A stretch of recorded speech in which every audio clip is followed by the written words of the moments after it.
All right. Hello, everybody. Can you hear us? Microphone check. Bring back the cats. We don't just see my cats. Aw. Welcome, everybody. Ooh. Great. So we can hear, we can see, everything's fantastic. Can everybody see the PowerPoint and Shannon? I need to remember this way. Fantastic. Well, thank you all for attending. I'll quickly introduce Shannon and then let her go. So Shannon Biagi is an entrepreneur, board certified behavior analyst, organizational behavior management supervisor, as well as the director of operations for the OBM network. Her professional experiences have spanned instructional design, training and development, performance management, large-scale pay-for-performance systems, behavior systems analyses, and coaching and mentoring of leaders on how to bring behavior analysis into business.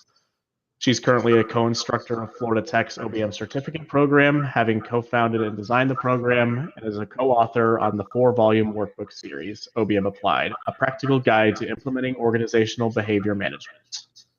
Her company, Chief Motivating Officers LLC, is designed to help spread the science of human behavior within and beyond human service organizations through the quality supervision of upcoming behavior analysts in OBM. Long intro, and take it away, Shannon. Yeah, I No, just realized thank that you. because I did a similar webinar on Monday, and she had an even longer intro, and I was just like, oh, that was a mistake. So welcome, and I really appreciate you guys coming today. So you know a little bit about me right now, but I want to learn a little bit about you real quick.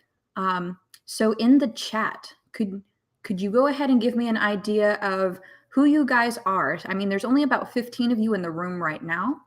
And I'd really like to know, are you clinical behavior analysts? Are you folks that are still students trying to figure out what you want to do? I'd love to get an idea of who's in the room right now with me. So in that chat, you can go ahead and just give me a little idea.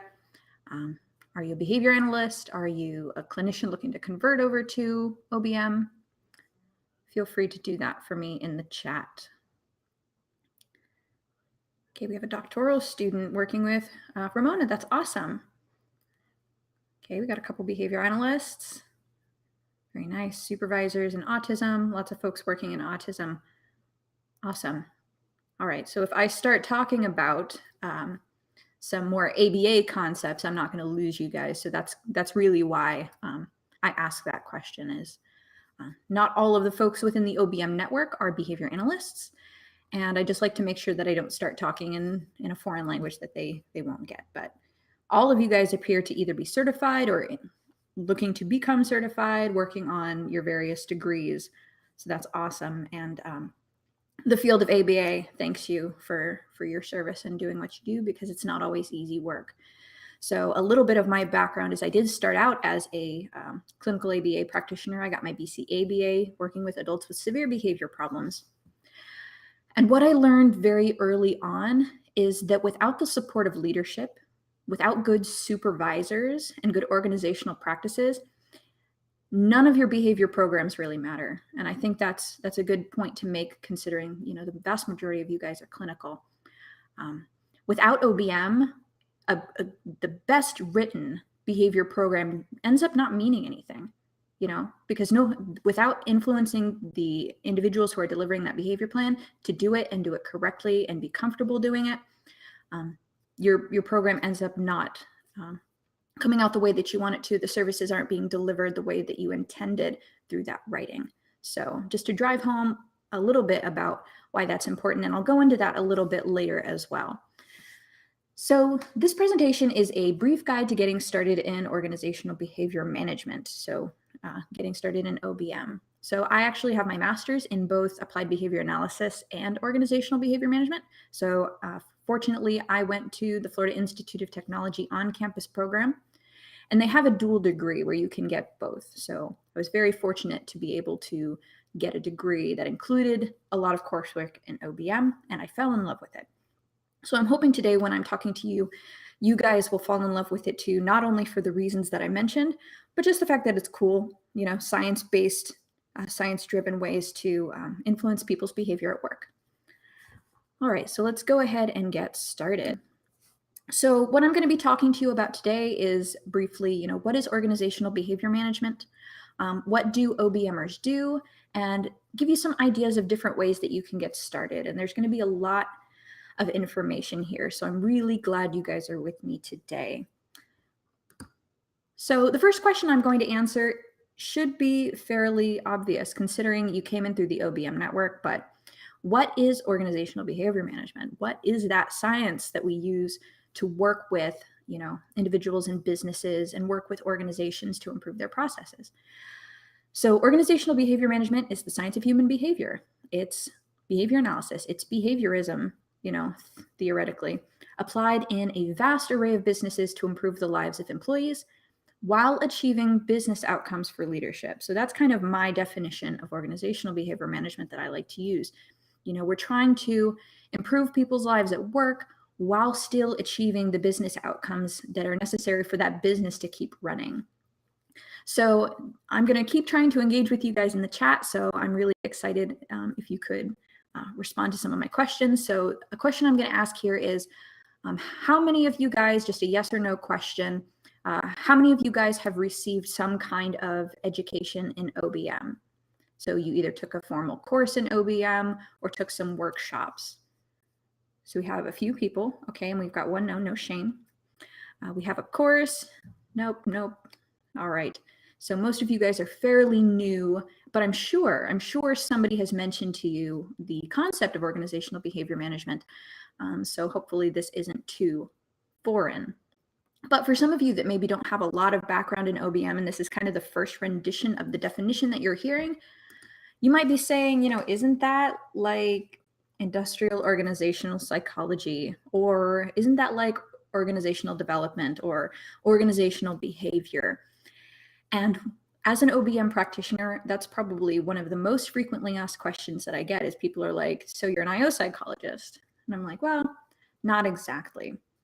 So for the behavior analysts in the room, which I think is pretty much everybody, it's the same thing when you tell somebody you're a behavior analyst and they're like, oh, so you're a psychologist. And you're like, wait, not quite. So the differences between industrial organizational psychology and organizational behavior management are very similar to the differences that we see between psychology and behavior analysis. So I developed this table, and it might be kind of small on your screens. You can go ahead and blow it up real big if you'd like. Kind of laying out those major, what I call the O sciences, the organizational kind of sciences. So those include industrial organizational psychology, organizational development, organizational behavior, and organizational behavior management. And usually the one that we get mistaken for a lot is OB.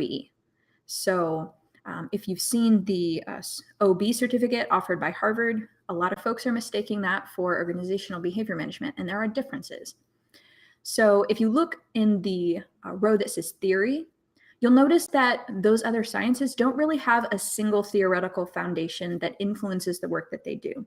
So they take a little bit of here, a little bit of stuff from, all the different areas of science, which might include some business. It might include, some of it could be behavior analytic. We pull from HR, we pull from a number of different areas educationally and theoretically. But organizational behavior management differs from them in that we are founded upon radical behaviorism. We are using Skinner's analyses and the concept of positive and negative reinforcement and punishment. So that's really our theoretical foundation, and a lot of the other sciences don't have that. They just kind of pick and choose what works for them. The methodology used between them changes quite a lot. So in IO psychology, they use a lot of surveys, focus groups. They do a lot of statistical analyses, which is great. Then we have, okay, Jack can hear now, cool. And I am watching the chat, so feel free to converse with me or flag me if something's going wrong. In organizational development, they do what's called action research. So they're doing a lot of applied research, but it really ends up still being a lot of surveys and a lot less manipulation in the environment. Organizational behavior was really interesting to read about because they use computer simulations to emulate how groups interact within large systems. So I thought that was pretty cool. They use a lot of statistics, and they use ethnography as well. And then organizational behavior management for you ABA practitioners. should sound pretty familiar, that we use direct observation and visual analysis in what we do. And we've started using some surveys, but those are primarily for social validity. So we tend to do surveys on social validity. Are people okay with what you're doing? Are they okay with the goals that you're setting for the intervention? Stuff like that. So that's really how we use surveys, but primarily we're doing direct observation. We're looking at behaviors and results to see how the interventions that we put in place can impact business results and employee behavior. The focuses are really different, and I'm not going to read through all of these, but a lot of the things in the first three columns that you're seeing, the IO and the OD and the OB areas, it's stuff that's a little bit, as we would say, is kind of difficult to measure. So attitudes and emotions and personality, trust, climate. So we've started in the literature delving a bit more into culture and things like that, but primarily we're looking to modify the environment and look at feedback, the reinforcement, different systems, looking at how to improve performance. A big area is safety, which I'll talk about a little bit later. So that's kind of the difference in the content that's being covered. And there are crossovers because industrial organizational psychologists will get into the area of safety sometimes, and will get into training and culture. So these aren't exclusive from one another. They're just more heavily focused on in this graphic. And then finally, the disciplines that actually teach these areas are quite different. So IO programs are typically housed in schools of psychology. The OD and the OB folks are typically in business schools, which I think is super cool. And I want to get OBM into business schools, big goal. And then organizational behavior management are typically in schools of behavior analysis, which tend to be housed in psychology programs as well. But for example, Florida Tech, we have a school of behavior analysis that's strictly that. And across the bottom, you'll see, there is an underlying concept that all of them are working towards, and that is to improve people's lives at the workplace. So similarly that a behavior analyst will work with an OT or work with a speech and language pathologist, we have to work with these other areas in order to move toward the same goal. So we need to learn to kind of speak their language, and they'll hopefully pick up on some of ours as well and some of the concepts that we promote in our science.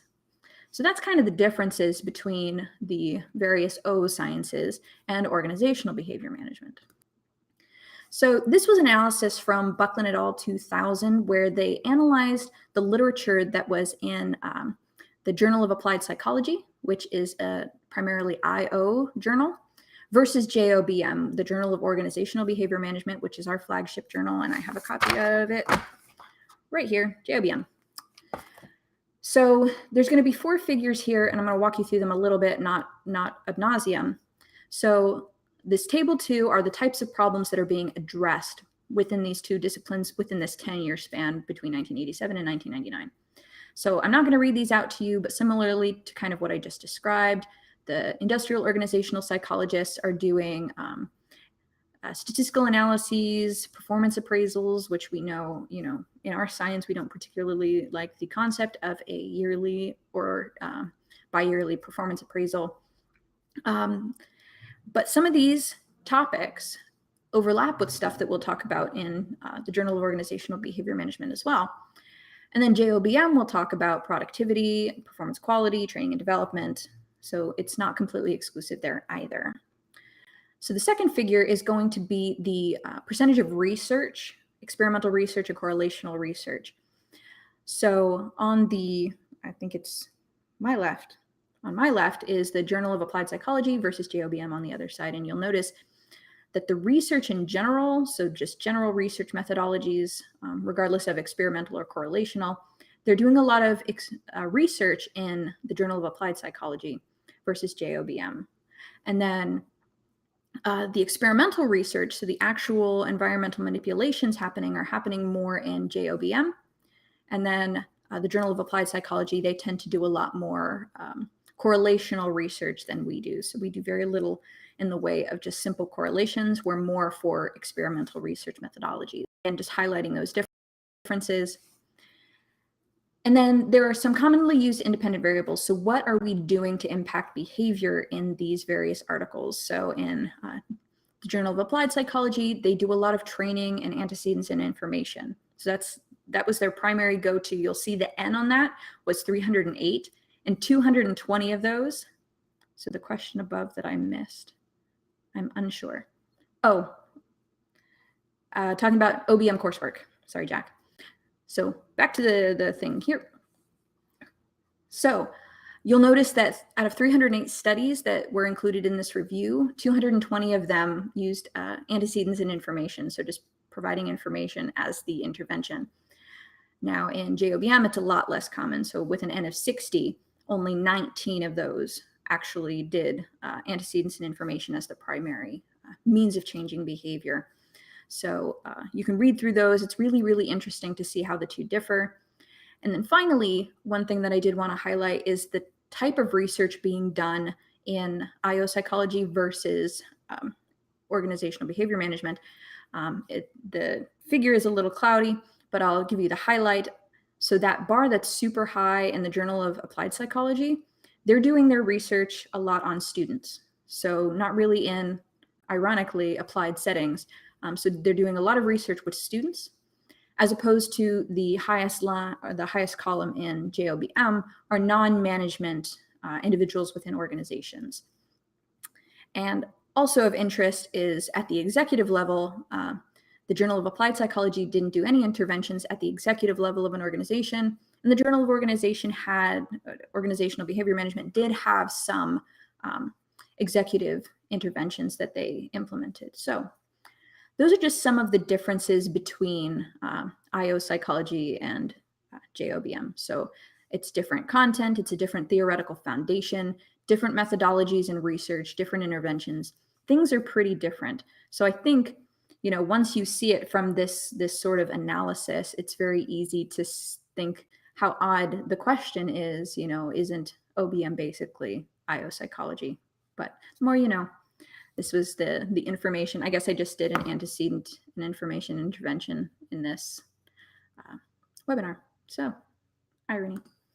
Anyway, so another question I get a lot is, you know, how is OBM really like applied behavior analysis? They seem so very different in what's going on.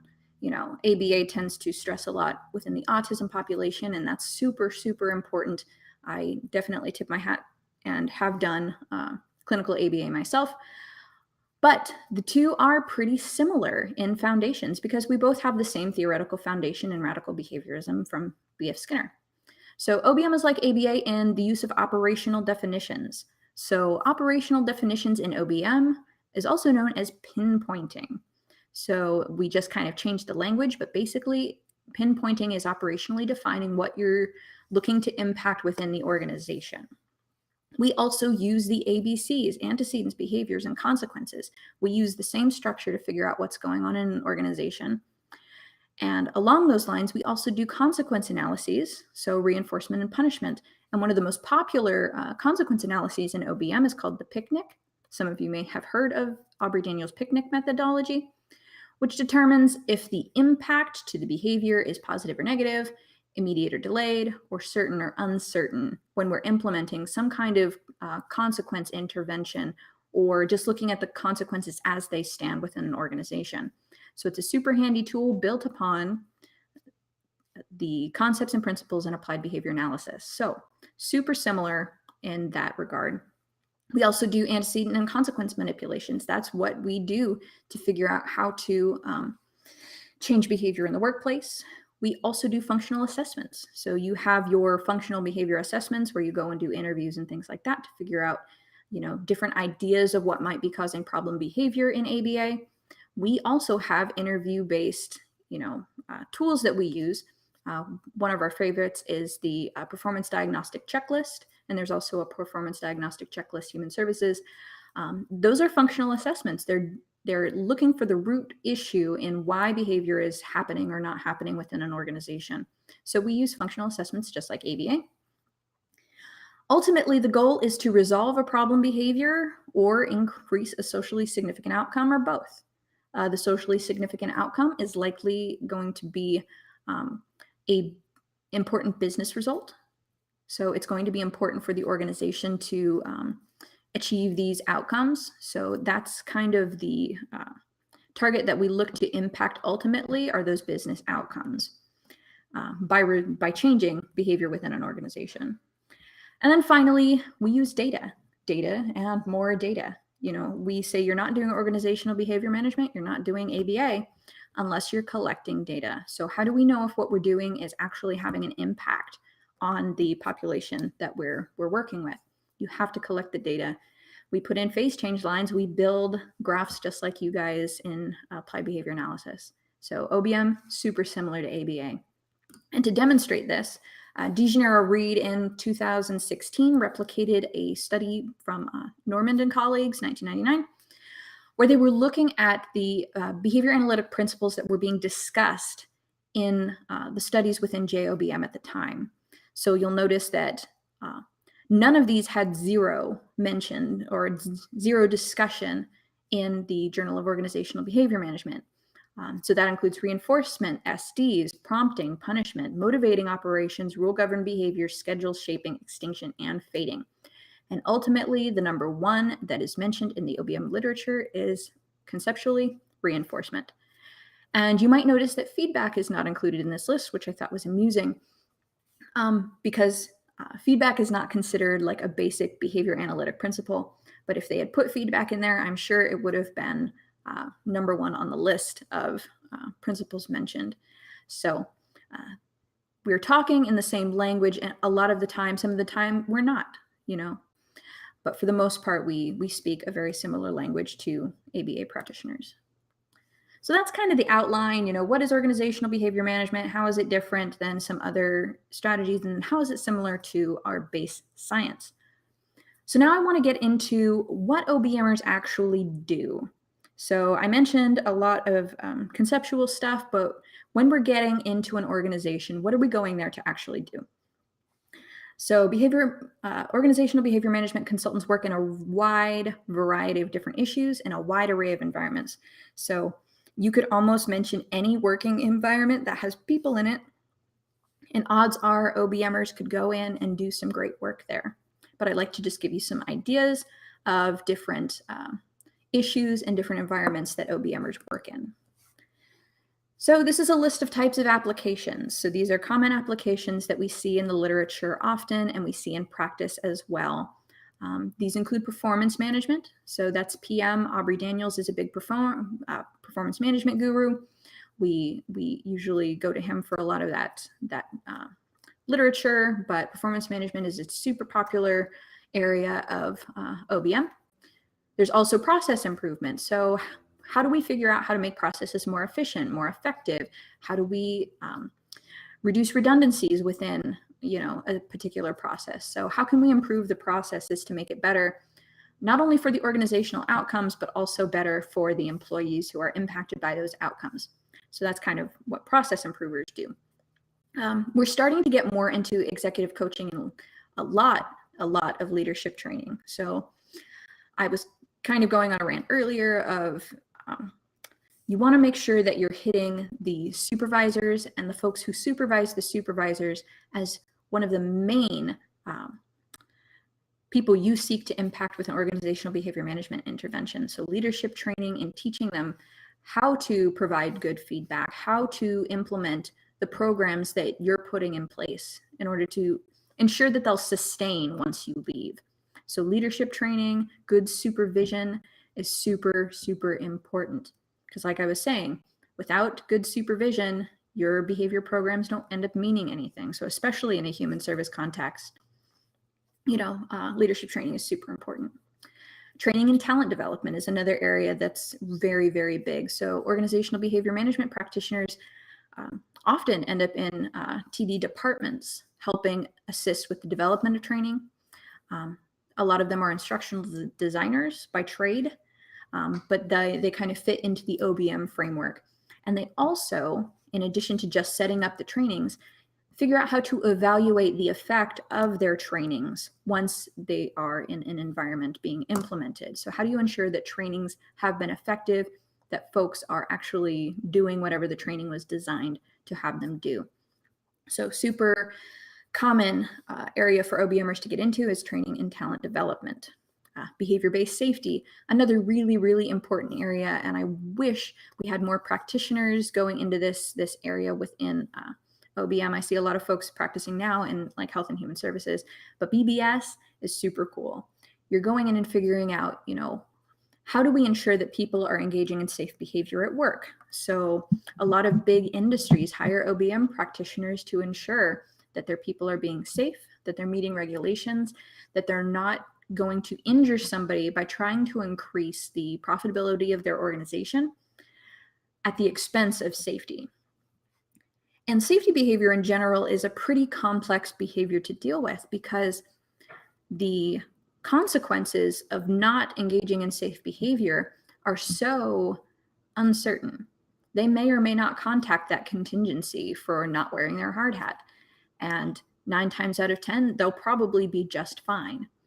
But 1 time out of the 10, it could be absolutely fatal. So it's very important that behavior-based safety practitioners figure out, how to ensure the right contingencies are in place, that we're not pushing an agenda to increase productivity at the expense of perhaps requiring more time of them, which then reduces the likelihood that they'll take the time to engage in safe behavior. So figuring out that balance of the contingencies, especially in behavior-based safety, is very important.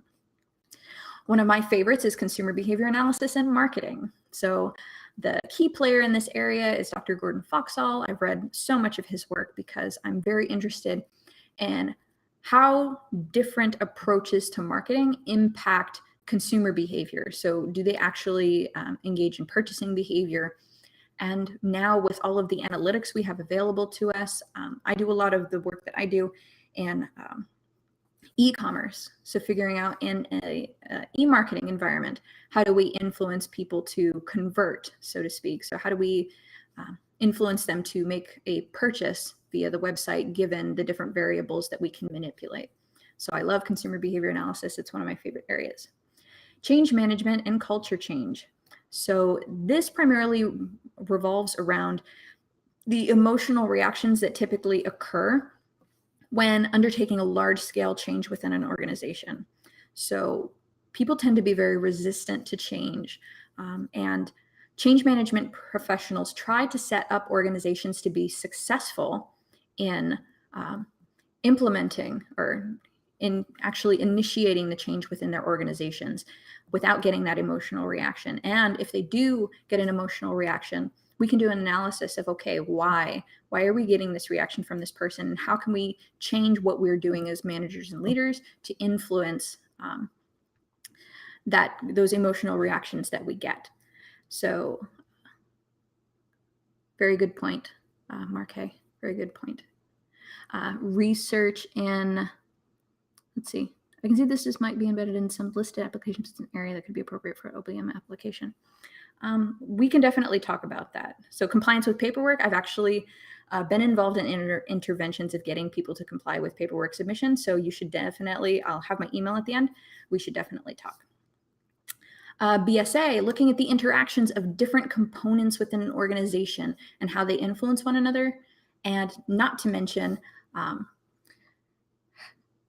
sorry, it's very warm here. Welcome to Florida.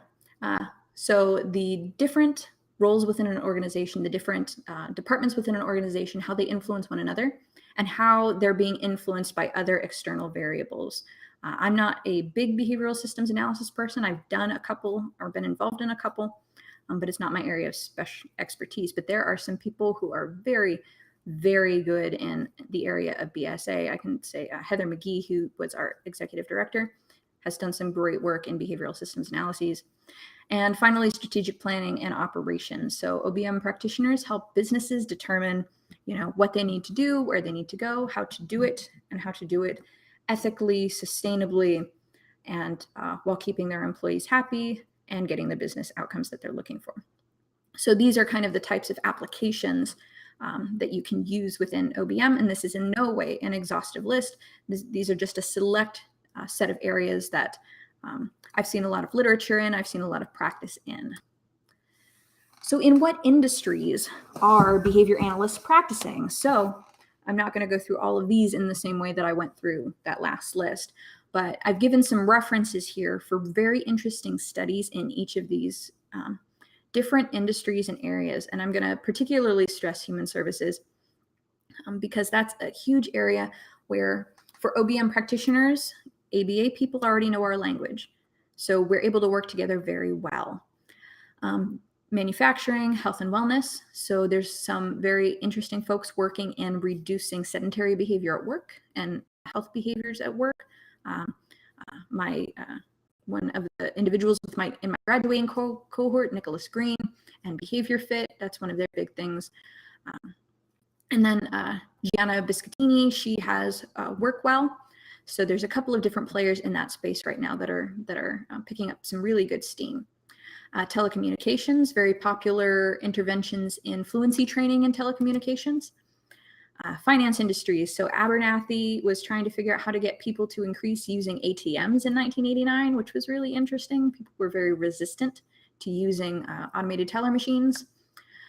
Education in schools. OBM has a lot of areas that we can grow within school as an industry, leadership training, within educational systems, healthcare. So healthcare administrators are responsible for what's called HCAP scores. So that's what determines what kind of funding the hospitals receive. And Kelly and Gravina and a couple of other folks at Florida Tech have been doing a lot of work in local hospitals to see how we can impact the behaviors that then impact the HCAP scores to increase the funding and assure the hospital scores are going up. Very cool research. I've kind of been on the fringe of it, kind of watching it from the outside, but it's very, very cool work. Nonprofit organizations, governments, utilities, mining. So a lot of behavior-based safety is going on in the mines. Hospitality and like the hotels, they do some of this as well. Transportation and logistics. And my favorite thing right now is if you do a search for business behavior and the bottom line on YouTube, you'll come up with a really fantastic YouTube video of B.F. Skinner working in an organization or describing some interventions he did within an organization called Emory Air Freight. So B.F. Skinner himself was an OBM practitioner. He didn't just work with pigeons. He didn't just work with kids. He was working in industry. It's a really amazing video from, I believe, like 1974. So definitely go check that out. Business behavior and the bottom line. Great video available on YouTube. Finally, retail. So how do we impact people's selling behavior, customer service behaviors in retail? And then so many other things that people can do within OBM. So these are just some select industries and some interesting articles within each of those industries if you're curious about getting into a particular industry in OBM. So OBM and human services, I'm going to stress this for a minute, and I kind of described this a little bit earlier. So clinical behavior analysts are supervisors. They're trainers. They're training people. They're leading people. They're managing teams. They're coaching. They're responsible in some cases for planning out someone's professional development. So if somebody comes to you as an RBT and you see a longer term path for them to be on, you're a professional development planner. Often, the longer you go, the more likely you're going to end up in operations or as clinical directors or even as a business owner. So basically, and this was supposed to have animations, but it's fine that you weren't supposed to see all this side. But clinical behavior analysts are responsible for performance outcomes, regulatory compliance, the satisfaction of clients and their families, ensuring that their employees are engaged, reducing turnover, making hiring decisions, ensuring their supervisees are competent, achieving clinical outcomes, getting those business results that you need, increasing billing efficiency. And I know somebody mentioned the paperwork issues, doing the scheduling and ensuring everybody's covered, doing process documentation, and creating an organization culture that supports all of these other things. Those are all OBM related issues. So it's really alarming to me when a behavior analyst says that they're not interested in OBM, because this is all OBM. Ultimately, as you become more proficient as a behavior analyst, you're becoming more and more removed from the actual implementation of programs with clients. So in my opinion, and in the opinion of a lot of folks within the OBM circles is it's absolutely essential that you get some OBM training if you're going to even just be a clinical behavior analyst. You are an OBM. You got that right, Julie. So it might seem silly now, especially now that we've established that you guys are all behavior analysts or becoming behavior analysts, and essentially you're doing OBM whether you'd like to or not. But the question that I get asked is, how do I even get started in OBM? So there's a lot of different ways to get into the field, and some actions that you take might increase your chances of being successful and getting noticed within the field. So we'll talk a little bit about how some people get started. And this is in no way, again, these are not exhaustive lists. These are from a lot of experiences and talking to a lot of folks that are getting started. Some of this is from my own personal experience trying to get into the field of OBM. And I will say, honestly, it's not always easy. I tell people, as an OBM practitioner, you really have to be willing to hustle a little bit. You have to be able to do the things that I'm about to describe. So I won't do any spoilers. So first step, I call this step 1A, and there is a 1B, but step 1A is getting formal education in OBM. So unfortunately, options are currently pretty limited on where you can get formal education in OBM. So this means like university courses. All of the programs, if you go to the OBM Network's website, there are a list of programs available on the website for primarily on-campus programs that provide formal education in OBM. And we did an analysis in 2016 through all of the providers of approved course sequences and ABA coursework through the BACB. And we looked at how many of them actually had coursework in OBM. So out of almost 300 programs, only 20 of them actually had formal coursework in organizational behavior management. So that is a very small percentage.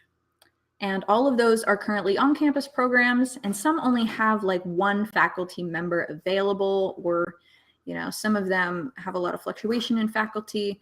So finding those formal education opportunities in OBM is pretty difficult.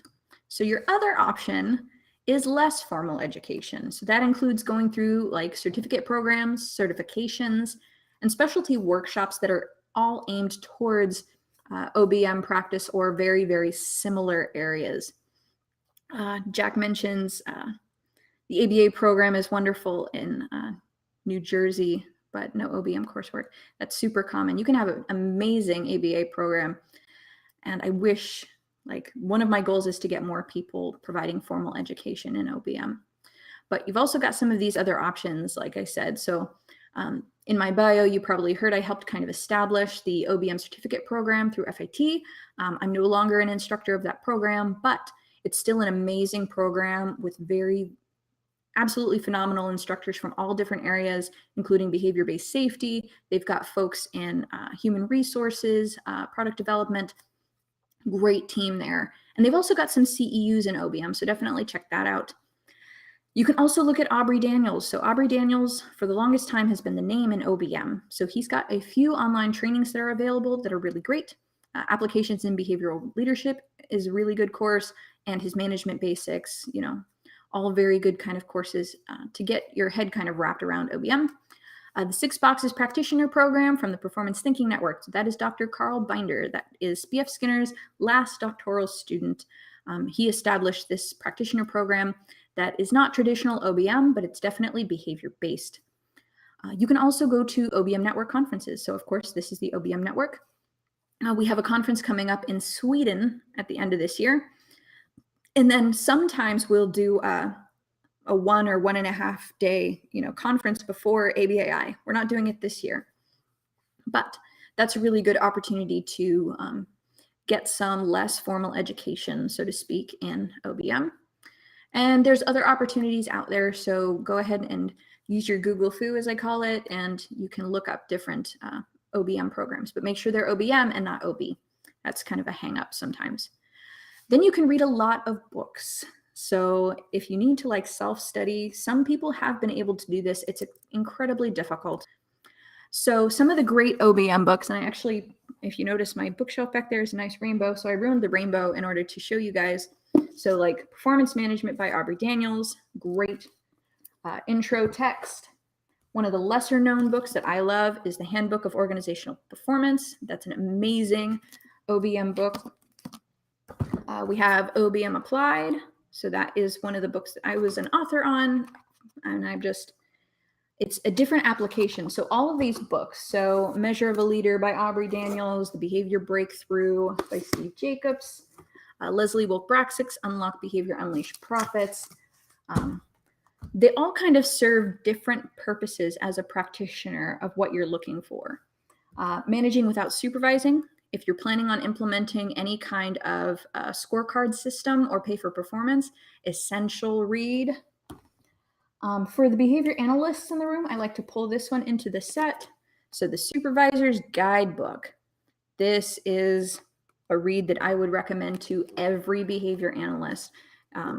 Denny Reed and his colleagues, cover some amazing information in here that is very OBM friendly. Oh yeah, Supervisor's Guidebook. I've also got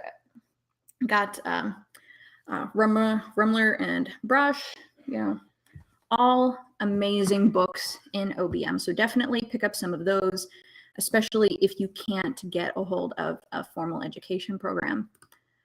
But regardless of the formality of the education that you take, I'm going to say you need to find a mentor, and that is step 2. So find someone to work with. And I put here a big ethics alert. You're all behavior analysts. Behavior analysts do not practice outside their area of competence without supervision and oversight. So I wouldn't try to implement any OBM protocols or implement new OBM programs without having someone to bounce ideas off of, somebody to work with. It is so essential from so many different perspectives. So ensure that you find a mentor. And you guys are probably wondering, like, how do I find a mentor? Like, I'm barely in OBM, I'm primarily in ABA. So I kind of get into this a little bit. Networking. You have to learn how to network. And not only is networking going to be important for you to meet somebody to be a mentor, but it's also pretty essential in getting sites at which to do projects in order to make connections. And when somebody has a problem, you're like the first person to pop into their head and say, hey, I know somebody in that area that might be able to help us here. So many people get work that way, is just by being a good networking person. So you'll definitely want to go to conferences. And the beautiful thing is a lot of these practitioners in OBM want to share their knowledge with people. That's what I've found, at least. If you go up to them at a conference and say, hey, your presentation was really great. I read this article that you published, a couple years ago on feedback. I'd really like to talk to you about, your views on this, that, and the other. And they'll love it. I've ended up in lunches and dinners alone with like legends where I'm just like, I have no idea why I'm sitting in front of you, but I'm just going to go with it. And now they're, mentors of mine. I wholeheartedly consider them my mentors. Another thing to do is get on LinkedIn. So I don't recommend using Facebook as your primary means to communicate professionally. As we know, Facebook is not always the most professional space, but definitely get your LinkedIn buttoned up and connect to people.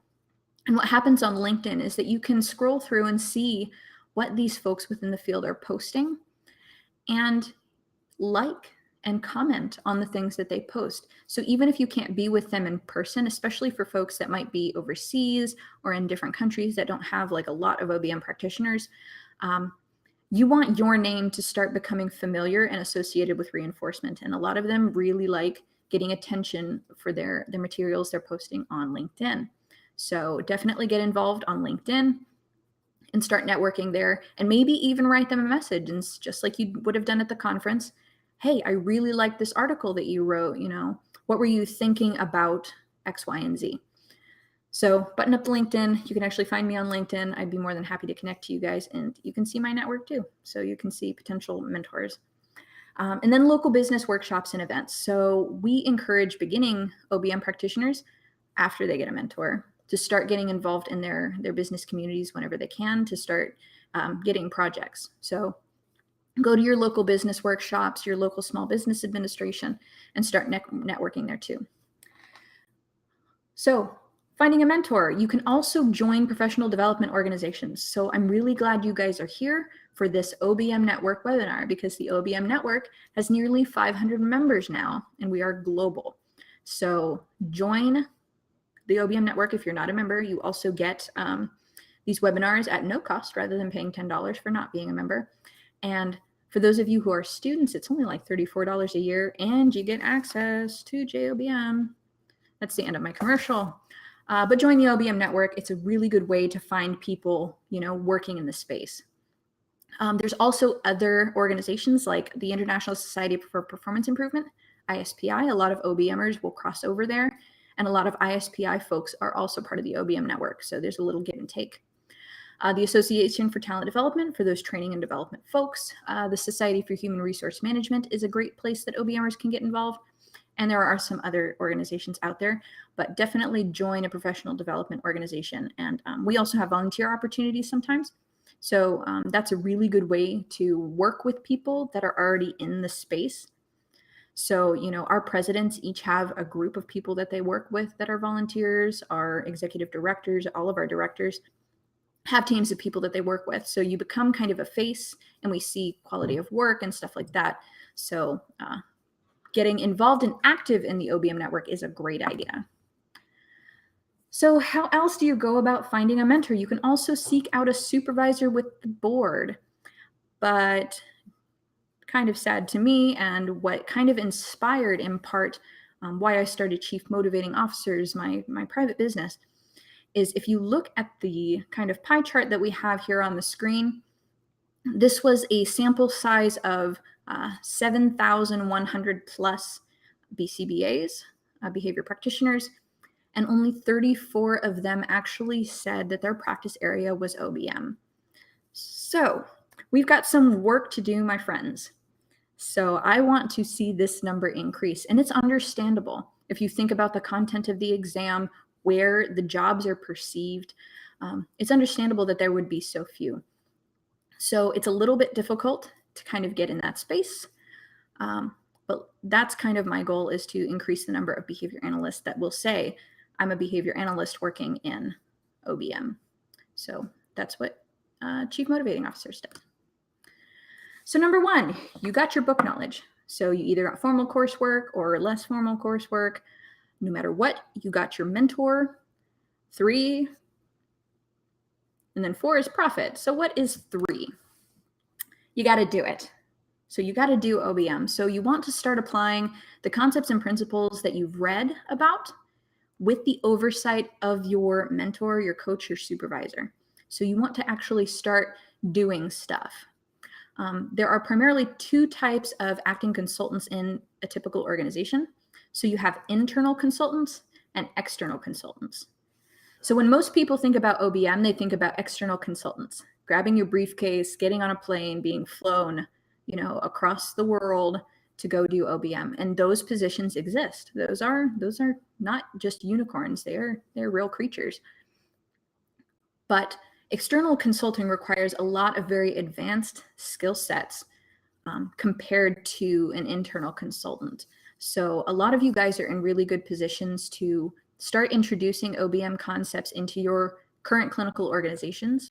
But if you guys do decide to get into consulting, this is the essential read. Peter Block's Flawless Consulting. Let's move it over here.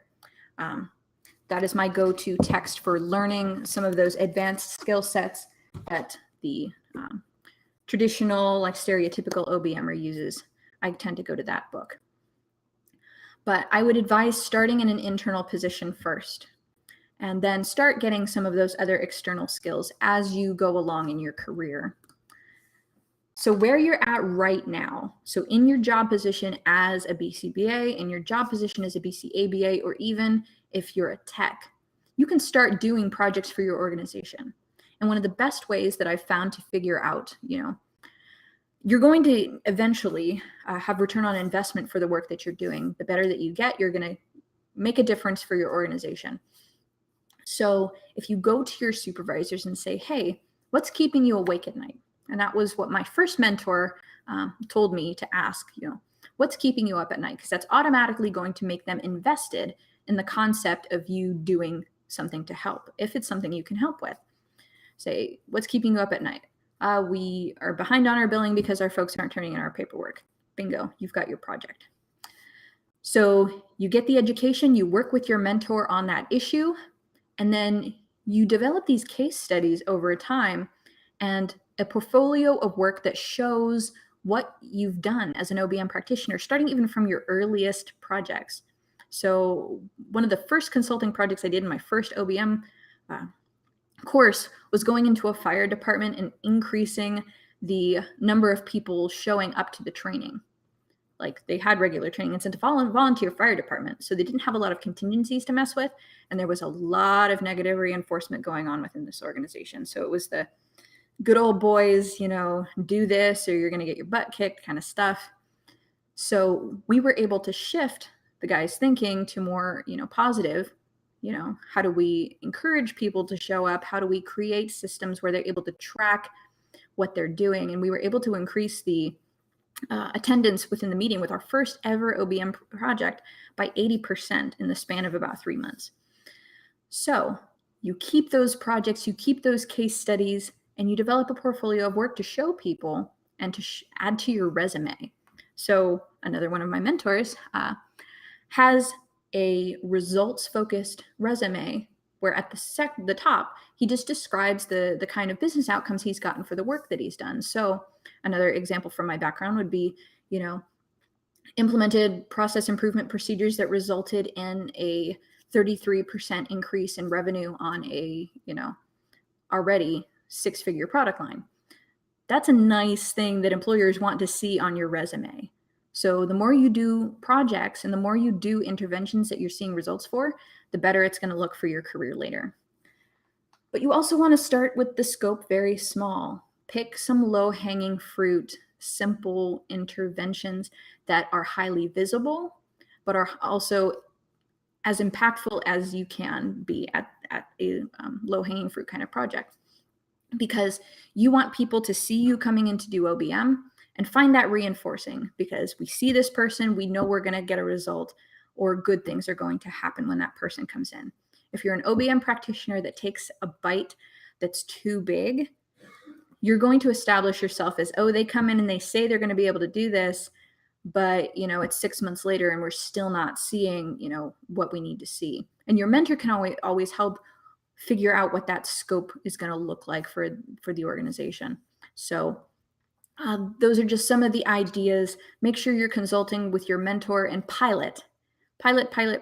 So a lot of people are like, we're going to implement this new reinforcement system to, 100 employees in our organization. And the first thing I'll ask is like, have you demonstrated that it's effective with like 10 people? They're like, no, we were just going to okay, pilot test it. Make sure it's effective before you go company-wide. So I'm a big proponent of pilot testing, and that also decreases the chance of you doing something highly visible that you might not be successful at to start. You get to catch those problems. You get to fail fast. Fail fast. That way you can fix it, and then, pilot test the second one, be successful, then go global with it. So that's just some advice for your projects. Finally, get the job. So this is the profit section of that little South Park joke that I made. So once you have enough case studies and you've gotten enough experience, you can start looking for work in the area that you're actually interested in. The interesting thing that I get a lot from people is like, where do I get a job as an OBM practitioner? And I tend to tell them, there are no jobs as an OBM practitioner. That's not really a thing. I actually know of one person who did have the job title OBM practitioner, which was interesting within the organization she was working within. And then just now, I know of a colleague who now has a VP of OBM position within a health and human service organization. But those are so hard to find. So if you go into Indeed or you go into Monster or your job search of choice and you put OBM in, good luck, because there's probably not going to be a lot there. But there are so many jobs out there that OBMers are well suited to do. So you can look for jobs in human resources. The human resource department is responsible for keeping people motivated and setting up incentive systems and things like that. We fit in there. Training and development programs, process management, project management, management in general, we're very well suited for that. Health and safety programs, of course, with BBS. In the large consultancies, so like Aubrey Daniels International or the Continuous Learning Group, they're opening their entry-level positions are professional consulting associates. So that's kind of a more traditional kind of OBM title for an external consultant. We're also well suited to work in data analytics, and there's been a push, at least in the media I've seen a lot lately, of talking about people analytics. It's behavior analysis, guys. It's taking data on what people do. So looking in those areas, and then positions within operations. So we're very good at working in operations departments. But something that I want you guys to take away from today on the concept of getting a job is that organizational behavior management is a skill set. It's a skill set. It's an area of practice. And that skill set and area of practice can be applied to almost any job that you can get. It's not a job title. OBM is not a job title. So don't look for those OBM jobs. Look for jobs that the skills of an OBM practitioner fit and go with that. Because there's a lot of individuals, working in HR, and they're not called OBMers. They're called, HR reps. So that's just one other thing. So to wrap up everything that I've talked about today with about 3.5 minutes to go. So OBM is the science of human behavior applied at work. Basically, it's the same stuff that you're using as ABA practitioners, as behavior analysts. Through getting that book knowledge, getting some mentorship, and actually practicing and developing case studies, you can create a pretty awesome career in organizational behavior management. So not all hope is lost. A lot of people think it's something that looks pretty either unattainable or way too attainable. It seems like they're on the either extreme of like, I could never get a job in that area, or I can do this all the time. This is just basic behavior analysis applied to, I'll do a MSWO with my employees. I'm like, guys, it's a little different. But you can create a pretty cool career in this area. Shannon, and thank you to everybody for attending. And we hope to see you next month. So I want to thank you guys for being here today. For the 15 of you that hung out with me, I will take any questions in the chat. But if you're interested in the slide deck, and I also have a ebook called The CMO's Guide to Getting Started in OBM. So it includes some of the information that we talked about today. You could go ahead and go to my website at www.chiefmotivatingofficers.com/OBM101. You can also reach me at Shannon@chiefmotivatingofficers.com. My email door is always open, something like that. And then if you kind of like the kind of stuff that I'm talking about and like thinking about the application of OBM to broader society, go ahead and follow Chief Motivating Officers on Facebook. It is my commercial page, but I share a lot of stuff from Harvard Business Review, from Forbes, and I kind of put a behavioral spin on what's being talked about more broadly in business. So that is my presentation on getting started in OBM. We have one question. So Shannon, maybe silly question, but we can still maintain certification via CEUs if we go strictly outside basic clinical. Absolutely. So there are 34 behavior analysts that are doing exactly that. And that is also including myself. And there are CEUs available in organizational behavior management. You don't need to be a clinical practitioner working in autism in order to maintain your certification in behavior analysis. So I hope that kind of answers the question. Also on that webpage, the OBM 101 webpage, there's a feedback and questions box. So if something's burning that you don't want to ask in the chat, go ahead and send that in the form on that page. Oh, you're so welcome, Julie. Yeah, I've got this nice stack of books. Yeah. All the rainbow, yeah. All right, thank you so much, guys. We really appreciate you being here. Join the OBM network, do good things, go out there and find yourself a mentor and get doing some OBM.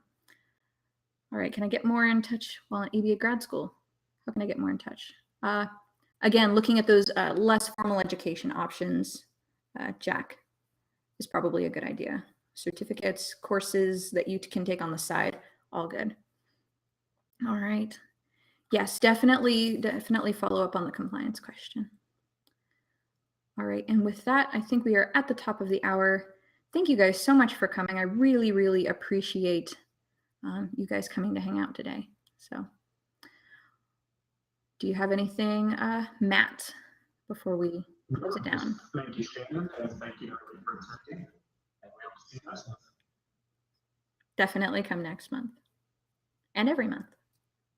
All right, bye guys.